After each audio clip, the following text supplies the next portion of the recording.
questions. Very good. Well, thank you, John, and certainly very pleased with the effort of our football team tonight. Our coaching staff was a complete victory, and certainly a necessary step for us to take as we continue to strive to accomplish the goals we set forth in our program. Congratulations to Bo Oliver. I mean, he had a monster day. He had the most carries in a game, 43. He had tremendous effort by the offensive line, tight ends. To break James Stark's record is very significant in our program because we know what a talented football player James is and what he meant to this program. And certainly I know, for Brandon and his entire team, it's a great accomplishment. But the guy that sparked us tonight, Khalil Mack. Was a tremendous job by Lou, putting him in the right place and coming up big with that interception. There was a play right before that he dropped the interception. So, like I said, sometimes you get lucky twice, and he did. But it was a great lift and a spark for our team, and also the play of Pat Clark. You think about special teams, how important their role is. It took us a while to get on the board. I give UMass and Charlie Monar credit that their staff, they did a nice job, their players.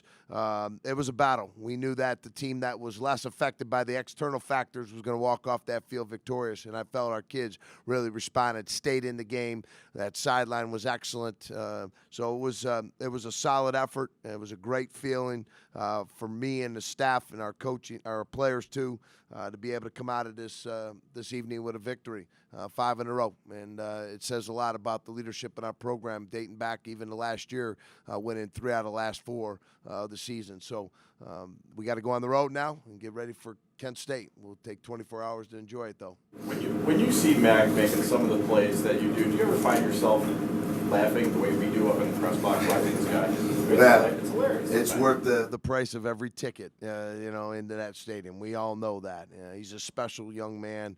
Has been blessed. He's developed. He's worked hard, but he's an inspirational leader. And one of the things he said is, let's not get too high. Let's enjoy it, but we got more work to do, Coach. And I appreciate that because he has really come a long way. But he is spectacular. I mean, really a special player for us. How is it sometimes, Jeff, when I see him, that he has this unbelievable ability to disappear or vanish in the middle of a play, and then somehow he winds up reappearing wherever the ball is? It's a blessing, to have that kind of ability, and certainly he's trained hard but he's been blessed with some skill level that very few people, possess. I haven't seen it. I think in my 30 years of coaching, he's the best player I've ever coached. I mean, Joe Staley was a different position as an offensive tackle, and he was a great player. But this number 46 for us, I think you're seeing greatness right now. So we're going to enjoy it. And as we continue to ride on him in terms of his leadership, he keeps giving us the inspiration. Jeff, maybe it was just one of those 2 plays that you talked about, but did you maybe drop him a little more in pass coverage, maybe to try to get him away from the double and the triple teams? Was there a little bit of a change in the way you used him at all today? A little bit. I think Lou devised a great plan for us and our defense. He spends a tremendous amount of time, looking at the different things that offenses give us, and certainly this week UMass gave us a lot of different formations, and he wanted to do that. He thought there was a couple moments in this game tonight that potentially could create opportunities for Khalil, and Khalil was in those positions to make them, and he made some great plays. But I don't think we like Khalil rushing the quarterback now. Let's face it, he's really a tremendous asset to our pass rush, and certainly I know that our other players around him are inspired by his play. But can you put him anywhere you want? I mean, I saw him sometimes use that lining up in here, right. Defensive tackle. Can he play safety? Seriously, can you put him anywhere you want? Yeah, he's that talented. There's no question. He could probably play tight end. He could probably play fullback. The way he ran the ball, I mean, he could probably play tailback, and so who knows. But you're right. If you're a good player and you could play a lot of different positions. It's just, we're benefiting greatly from his leadership on that side of the ball right now. But he's he's quite the player, and we're certainly blessed to have him.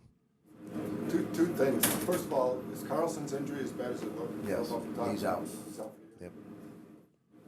Fracture? He's probably going to have surgery. With that in mind, one of the things we talked about coming into the season, one of the concerns might have been the depth on the offensive line. He has it. You have to make some moves. You made a switch at the other tackle. You come in and Bo runs for 200-some yards there. I mean, you've developed some depth along the way.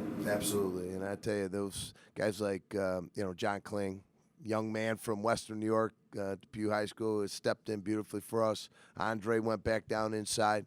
Dylan Guy, Bobby Blodgett, Jake Silas, and Trevor Sales is really he's the one that makes it all click for us. He's a great center and he's a great leader for us. But you have to look at what we did from the first time those kids stepped in and give them a chance to play. We've been rotating guys in. We saw another young man today. It was a true freshman, Brandon Crawford. That's how you get those kids to be able to perform when their moment, when their time comes and when they're being called upon. So, we've played John Kling, we've played Bobby in games, Dylan Guy. So that's how you gain experience and how you become, a solid football team, because there's a lot of guys contributing.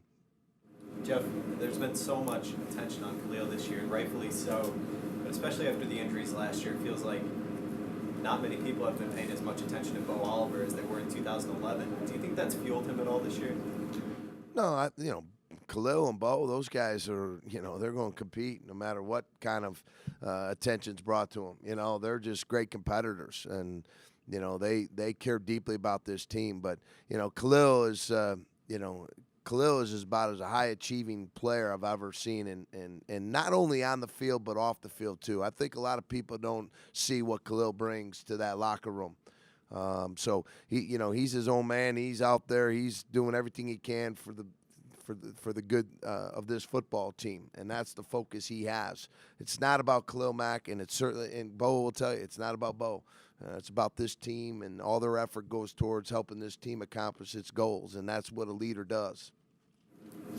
Jeff, how about the defense as a whole? I mean, the first team defense hasn't given up a touchdown since 4 minutes left in the second quarter against Eastern Michigan.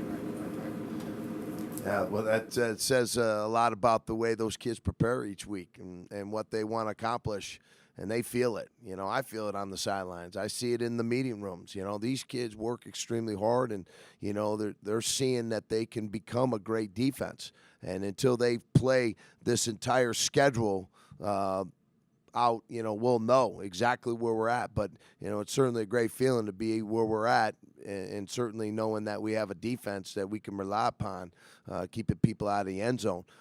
They'll be tested again, as these weeks continue moving along. So the competition gets better.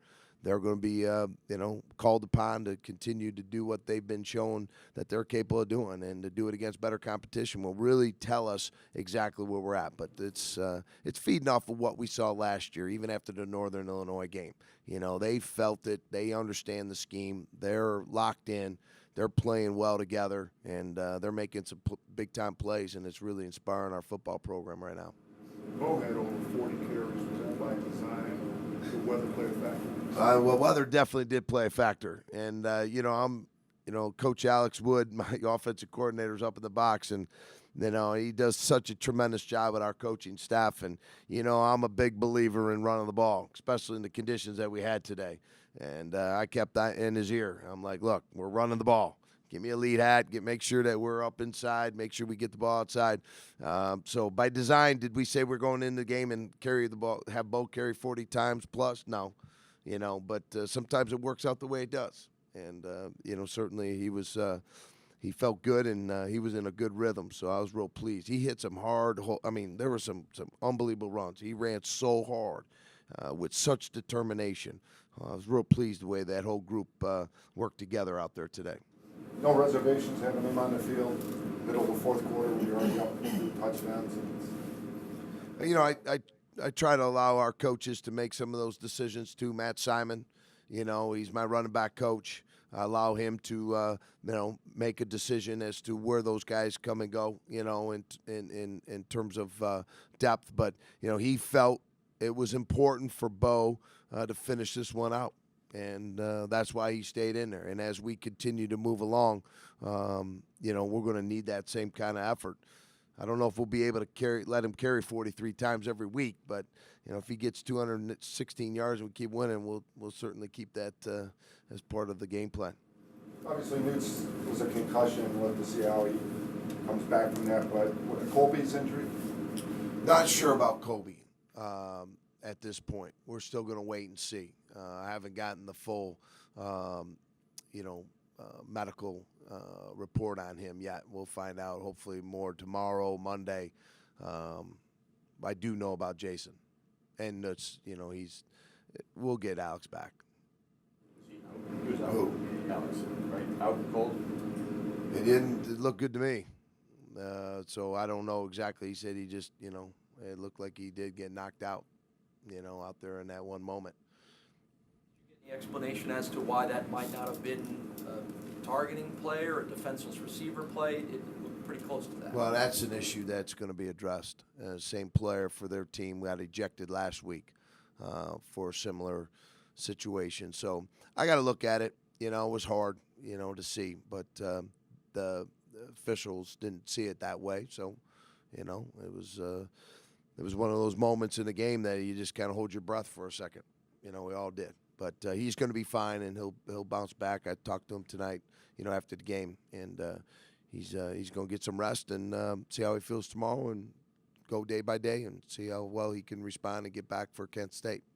Coach, about the play that Adam Reddick had today, 10 plus tackles, fumble recovery, that was all over the field. He's another one that really has made some significant contributions to that defense. He's playing in a very I love the position. He's playing in the down safety, and, he's in our dime package. He's rushing off the edge. So he's really done a tremendous job, along with special teams. A lot of people don't see how much he's contributed to this football program in special teams. But another, very responsible, very determined, very passionate, intense young man that cares deeply about this program, and that's what you're going to get. Mainly the top guys are going to perform to that level that have that kind of mindset, and he has that. Coach, how encouraging was it to see the wide receiver play after Alex came out of the game? Yeah, I'm looking at it, with Fred Lee, 8 catches. What a tremendous job he did today, and not just about his catches, but also the way he blocked. And a lot of people may not see the way he got after it in the blocking, because that's a big part of the reason why Bo was able to break the James Stark's record. But Devin Campbell, Ronnie Willoughby, how about that catch? I mean, stepping up. But that's what this program's built on. Young men understanding they have a role and responsibility to this team. And as I tell them each week, what's it going to take for you to do your job relative to your responsibility and role to this football team and the outcome of this game? And we have more guys that are being more responsible and are prepared that way. And that's what I appreciate more than anything, is this program has a lot of guys in that locker room that care deeply. And that's why we're winning football games right now, and we got to keep that up. You mentioned Fred Lee coming into the season, he was kind of a question mark as to how productive he was going to be. And now it seems like every week he's having 5, 6, 7, 8 catches. So how important is that? Well, he's worked at it. He knew that role. We challenged Fred and a number of other guys. That we can't just have one receiver, in our program that can play. So other guys got to step up. And that's what Fred, has done so far, and he will continue doing that.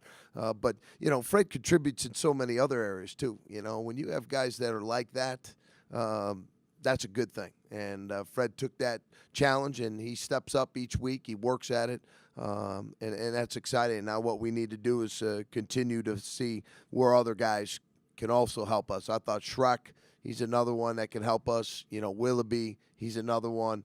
Devin Campbell, Boise Ross, true freshman.